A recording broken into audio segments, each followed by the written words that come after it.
Et bonjour YouTube. Eh ben on continue avec les jeux NES. Voilà, c'est la même session, j'ai le même t-shirt. Donc vous imaginez bien que j'enchaîne les vidéos. Là c'est une grosse session live, ça faisait longtemps qu'on n'avait pas streamé, alors on en profite pour faire un très gros créneau. Voilà, on parle de homebrew, de jeux, de nouveaux jeux pour les machines qui ont fait l'histoire du jeu vidéo, notamment ici, vous la voyez, la NES, elle est là, on lui a fait, on lui a fait manger pas mal de jeux ce soir, pas mal de homebrew, et on continue, ça va être le dernier homebrew de la session, vous le voyez pas, mais vous pouvez bien sûr assister au live. Alors les lives sont très aléatoires, c'est peut-être plus intéressant d'aller sur YouTube, parce que déjà d'une, vous avez une espèce de best-of, c'est-à-dire que c'est vraiment les vidéos coupées, un peu plus agréable à regarder. Il y a moins de blabla, et puis surtout, bon, ce que vous manquez en live, c'est un peu le direct, mais bon, là vous avez vraiment le meilleur. Vous avez pareil, il y a des petits trucs techniques sur Twitch que je coupe exprès. Bon là voilà, sur YouTube vous avez le vrai format qui raconte un peu l'histoire d'un jeu. Et là on va parler de Project Blue. Alors Project Blue, moi je l'ai connu via Broke Studio qui l'édite. Les graphismes en fait, c'est surtout ça que moi je note, c'est fait par Franken Graphics, qui est une des meilleures graphistes en ce moment sur NES, qui a très bien compris comment fonctionnaient les tiles, les couleurs, l'agencement des couleurs, comment on crée de magnifiques graphismes sur NES et notamment des décors incroyables. C'est le jeu Project Blue Cyberpunk Action. Voilà. Donc ça raconte un peu l'histoire d'un personnage, voilà, qui est caché dans la banlieue de la D-Zone. Voilà. Et donc du coup un laboratoire secret d'armes, de bio-armes, voilà, qui conduit des expériences dont on ne peut pas parler sur la jeunesse sans abri du Wasteland. Voilà. Le premier test prometteur est nommé Project Blue. Et puis lui en fait il a décidé de se libérer ce test, ce sujet test, voilà. Et donc pour le coup il est mutant et il va s'évader donc de ce laboratoire bio mécanique qui fait des expériences donc sur la jeunesse sans abri du monde dévasté. Voilà, maintenant c'est à vous d'aider Blue à échapper du laboratoire Theta. Et puis bien sûr à dégommer, à mettre fin aux agissements de la multinationale Neo Hong Kong. Voilà, c'est Project Blue, donc ça raconte cette histoire. C'est un jeu d'action où il faut courir, sauter, nager. Voilà, il y a plus de 256 écrans, 22 chansons dans la soundtrack. Et puis c'est vraiment, voilà, il y a des routes alternatives, des chambres secrètes. C'est un très chouette jeu donc qui est sorti chez Broke Studio, et vous allez voir les graphismes version Franken Graphics, vous allez voir, je vous dis que c'est une très bonne graphiste, et on va le constater ensemble. Donc c'est du jeu Broke Studio cette fois-ci, contrairement à un autre jeu qu'on a testé qui s'appelle, que d'ailleurs donc vous pouvez retrouver la vidéo quelque part là comme ça sur la chaîne, Oribadi by Understell, qu'on a testé. Là voilà, ça y est, on retrouve enfin les sachets. Pourquoi prendre un sachet avec une fermeture scellée alors que on peut avoir ça rentre très bien dans la cartouche. On a comme d'habitude avec Broke Studio, et vous le savez, un manuel, un beau manuel, voilà, en couleur. Hop, vous voyez, un peu dans l'esprit du jeu, c'est-à-dire marron, bleu. Enfin, vous allez voir, le jeu est incroyable. Voilà, enfin, voilà. Project Blue est un très beau jeu. Sorti donc sur NES, c'est un homebrew NES. Sorti en 2021 ou 2022. 2019 ça date, j'ai dû l'acheter en 2020 pendant le Covid chez Broke Studio. Voilà, la cartouche est ici, une vraie cartouche NES bien sûr, qui permet de jouer, et donc vous avez l'autocollant Broke Studio derrière qui permet de jouer donc sur une vraie NES. Ici on va jouer sur une NES américaine. Allez, c'est parti. Hop, vous la voyez ici en bas à droite. Voilà, on va mettre la cartouche dedans. Hop là. Et c'est parti. Et bah oui, ça y est, on est là. Allez, un petit reset, vous allez voir cet écran titre magnifique. Musique incroyable. Et regardez, Franken Graphics. Un jeu créé en 2019 par l'équipe Toggle Switch et Franken Graphics. Franken Graphics, regardez-moi cet écran titre comme il est magnifique. Voilà, c'est juste incroyable. Enfin voilà, est-ce qu'on fait mieux aujourd'hui sur NES que Franken Graphics? Pas sûr. Allez, c'est parti. Bon, on va jouer en normal, hein, si vous voulez bien.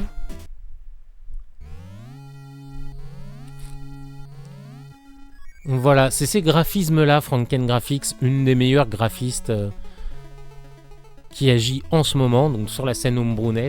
C'est juste magnifique.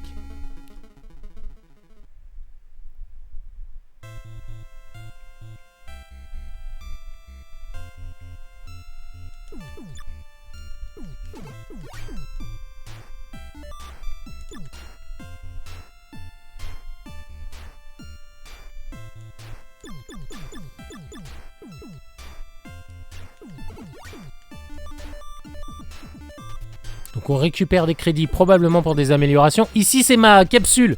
Je me suis échappé d'ici. Alors est-ce que je cherche la route alternative moi?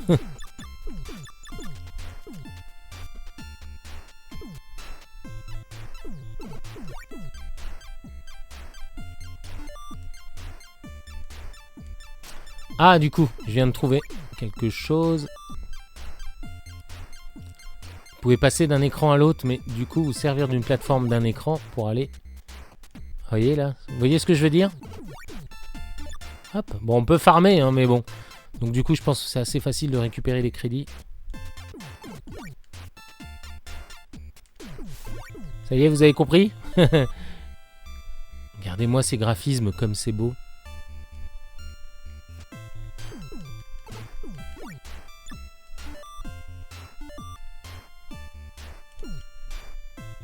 Donc voilà, il y a un bestiaire très étrange. D'ailleurs, quand on achète le jeu, on avait un...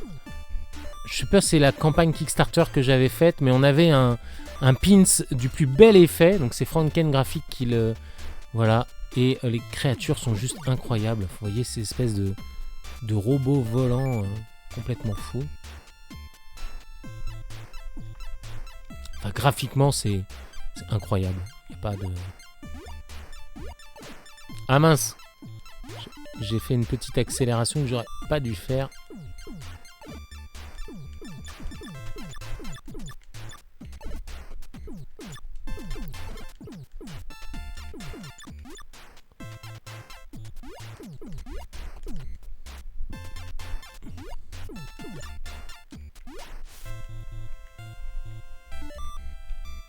Hop.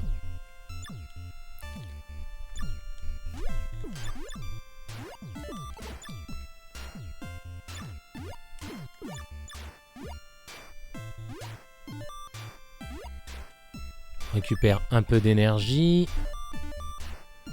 Voilà. Alors. Vous voyez, on peut passer comme ça d'une plateforme à l'autre. Ah, c'est ce que je voulais pas qu'il se passe. Ah ouais, bah ouais.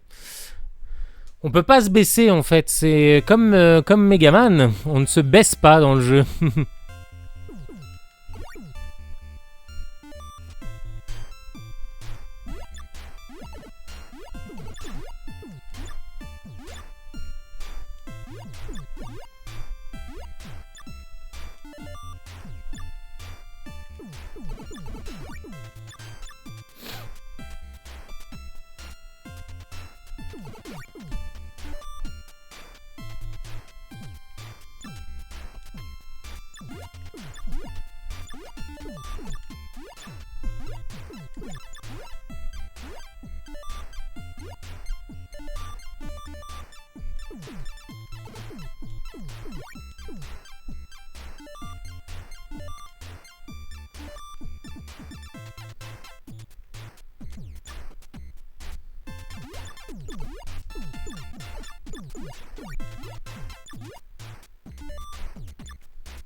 Donc il y a un petit mélange de... Ah, comment ça s'appelle? Fortress of Peril, là. Voilà. Ah, eux, ils sont blindés, par contre. Hop, donc du coup, il faut que je m'arrange pour passer là. Voilà, comme ça. Vu la beauté, c'est incroyable, cet univers. Ça me fait un peu penser à Faxanadu, un peu espèce de graphisme un peu destroy.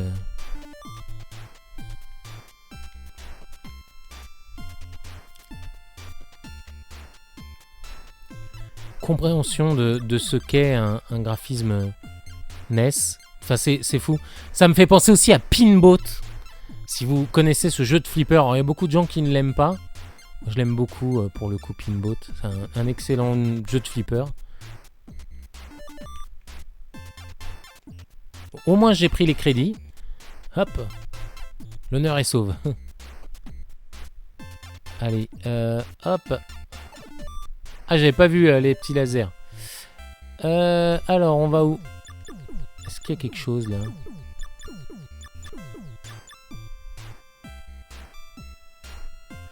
On va essayer là. Ouais, c'est bon.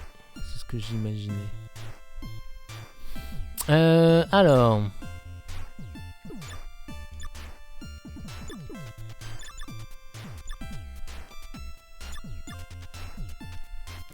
Et ça fait aussi penser à Quantum Fighter. Et aussi le Batman, très inspiré de... Ah, on peut pas tirer merde quand on est... Et le Batman, bien sûr, de Sunsoft, mais ça fait aussi... C'est quoi? Qu'est-ce qu'il m'a tué? Qu'est-ce qu'il m'a tué? J'ai même pas vu.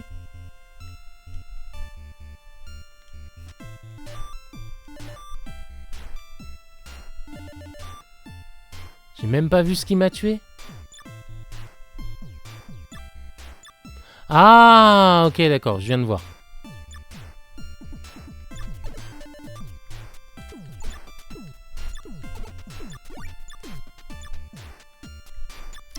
Les lasers. C'est comme le jeu tout à l'heure, là, quand on jouait à Montezuma. C'est le laser rouge qui te traverse la gueule. Si vous voulez aller voir la vidéo de Montezuma, c'est sur la chaîne YouTube. N'hésitez pas à aller voir. Montezuma, ouais, Montezuma's Revenge.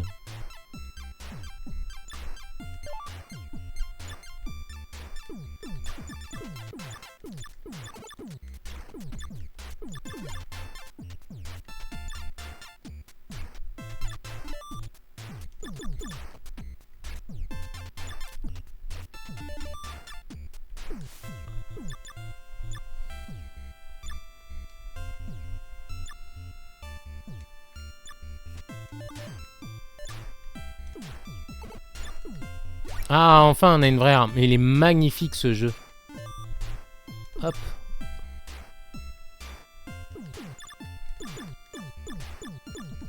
Ah merde! J'avais pas vu que c'était limité, cette merde. Moi, j'étais là en mode, tout va bien, je vais bien. Alors, donc du coup, on va passer par là. Est-ce que ça dégomme ou pas? Ah bah non, ils sont toujours indestructibles. Hop. Ah ouais, bah là, c'était sûr. Ouais, pas assez de timing. Le saut était pas terminé.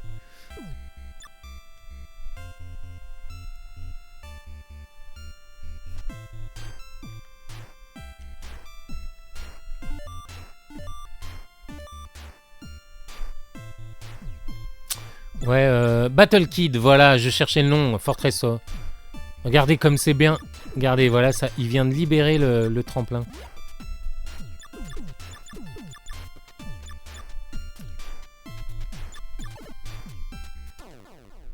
Bon, là, je l'ai un peu cherché, hein. Je me suis mis dedans. J'ai attendu. Enfin, voilà, Project Blue, jouez-y parce que c'est vraiment un chouette jeu. Allez, on va le recommencer parce que j'aime beaucoup pour le coup. Regardez-moi comme c'est beau! C'était Candide, Franken Graphics. Allez voir son travail sur Twitter. Vous tapez Franken Graphics sur n'importe quel moteur de recherche. Voilà, Project Blue. La musique, l'ambiance, tout est bien dans ce jeu. Et donc on se croirait un peu dans ces jeux un peu à la Pinbot, à la Quantum Fighter, à la Batman, avec des graphismes, des graphistes qui avaient vraiment compris comment fonctionnait la NES et notamment comment fonctionnait le dithering, c'est important. Le dithering, c'est la façon dont les défauts d'affichage font que les pixels se mélangent et que du coup on arrive comme ça. Alors là on joue sur du numérique, mais sur un écran CRT c'est juste incroyable, il y a des trames, Enfin voilà.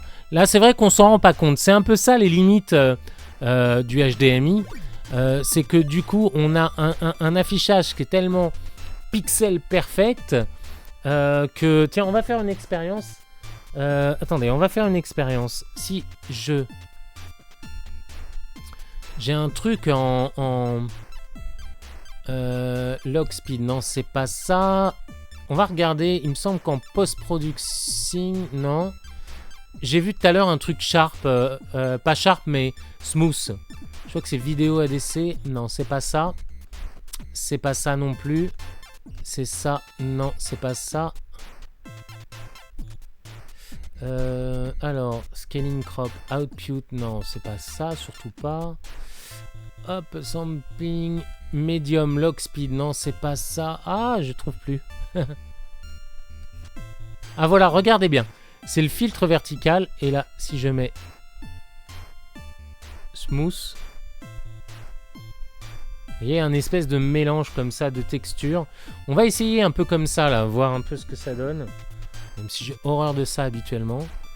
Là, voilà, là on est en smooth. Vous voyez, on a un aspect un peu mélange de pixels. Bon, ça donne pas terrible au final, non, ça donne pas terrible. Hop, je voulais voir si en mélangeant un peu les...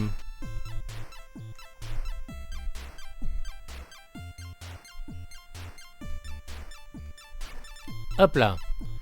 Voilà. Je voulais voir, mais ça donne pas au final très terrible. Mais vous imaginez ça sur une cathodique, avec les pixels qui se mélangent et tout. On a des couleurs incroyables. Enfin voilà. Et donc Franken Graphics, elle a compris ça. Comme à l'époque, voilà. On fait pas du pixel art comme ça, carré par carré. Non, on fait du pixel art en se disant, bon bah voilà, il va y avoir des défauts d'affichage. Mon affichage se fait en composite, donc c'est légèrement baveux.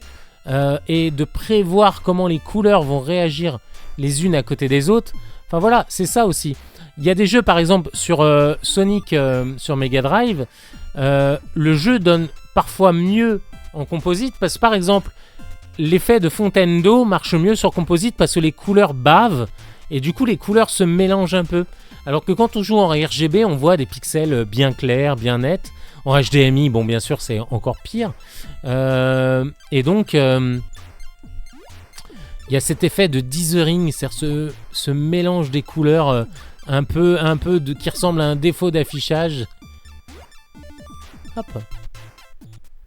Bon là voilà, comme on est en HDMI, bah, on n'a plus ce défaut d'affichage.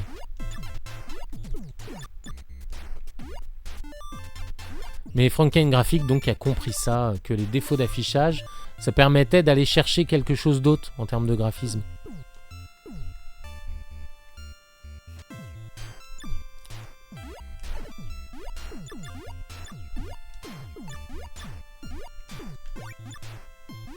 Regardez-moi comme c'est bien. Project Blue. Ah là là, c'est deux coups. Ah! Ah, attendez, je suis monté de là ou pas? Ah oui, bah oui, je me disais, mince, c'est une route alternative. J'ai vu une vidéo alors, qui m'a donné de jouer à un jeu, c'est Animal Well. Je sais pas si vous connaissez. Un Metroidvania qui a l'air complètement fou avec plein de secrets. J'ai vu un gars y jouer tout à l'heure, ça m'a donné envie de jouer. Et je me dis, tiens, ils ont fait un peu le même délire.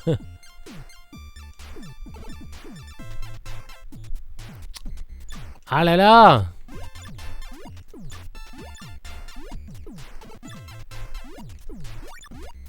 Ah là c'est facile, c'est en haut du saut quoi. Il n'y a pas de... Mais là c'est plus difficile. Ah c'est bon, j'y suis arrivé. C'était en milieu de saut.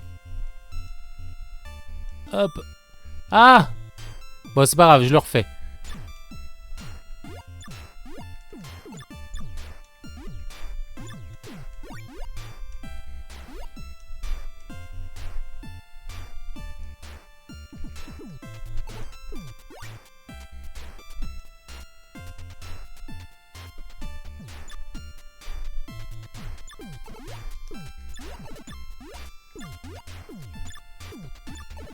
Ah là là, alors là par contre j'ai très mal joué. Tout à l'heure j'y suis arrivé d'un coup.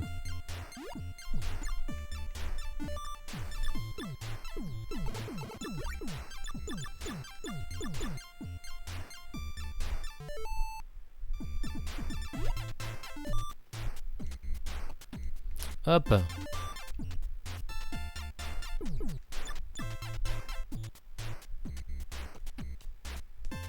Hop là, on évite les robots. Vous voyez, j'étais un peu...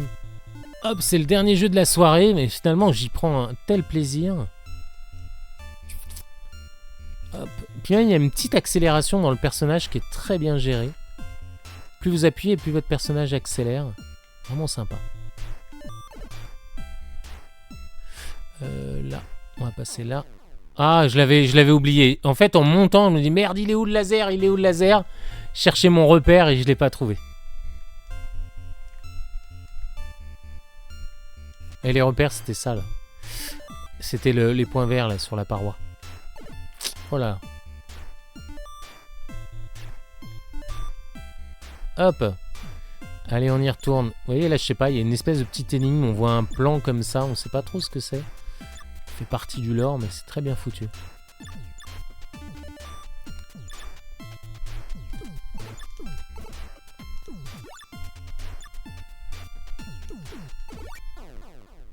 Oh! Il m'a chopé au bord de la plateforme.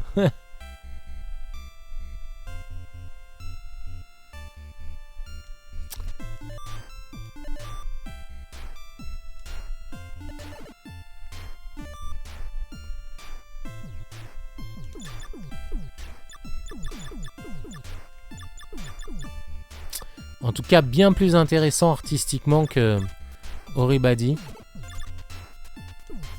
Après, je dis pas qu'Horibadi est un mauvais jeu, attention. Ah là, c'est moi qui l'ai cherché. Et c'est le game over ou pas? Ah non, ça va. Il reste 0 vie.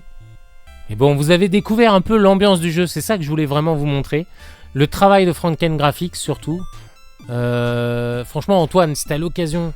Donc Antoine est l'éditeur du jeu. Enfin, il a distribué le jeu en Europe et en France.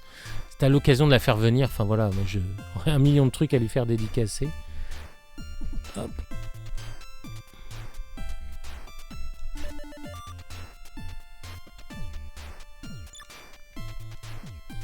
Donc voilà, un jeu, un tableau un peu comme Battle Kid.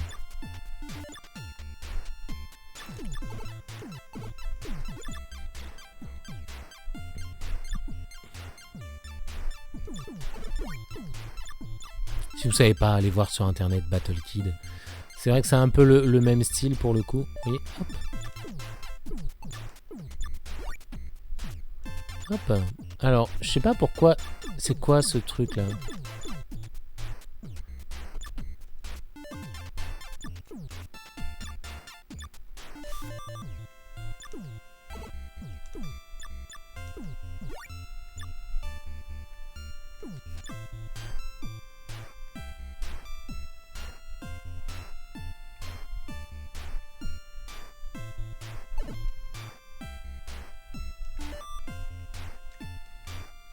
Hop. Regardez, ça c'est super bien trouvé. Il faut attendre que l'ennemi dégomme le bloc. Là, vous avez le tremplin qui... Ah, c'est le game over. Bon, en tout cas, je suis très content de vous avoir fait découvrir ce jeu. Alors non, c'est pas ça. C'est ici. Voilà. Hop. And... Voilà. On retombe sur cet écran titre magnifique, Project Blue. Voilà, Project Blue, c'est un jeu sorti donc chez Brook Studio. Les créateurs, je vous les donne tout de suite, les crédits. Alors, c'est Donny Phillips à la programmation, à la musique, au level design, game and level design et le concept initial.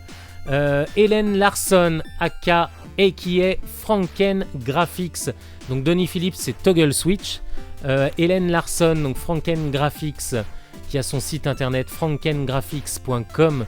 Vous l'avez ici sur l'écran titre, vous rajoutez .com à la fin, vous tombez sur son site. Donc les graphismes en jeu, les musiques de cutscene, un peu de level design et la vidéo pour la campagne. Voilà, probablement la campagne Ulule. Voilà, MT Graphics, Cover Art, Spot, Illustration et le mode d'emploi. Nicolas Bétou, qu'on connaît. Nicolas Bétou, c'est Morphcat Voilà, donc un jeu incroyable. Je regarde dans les Special Songs. Ah bah il y a Antoine Gohin, donc du coup l'éditeur en France du jeu. Il y a qui d'autre qu'on connaît? Bien sûr NESDev Wiki, hein, tous les contributeurs. Hop.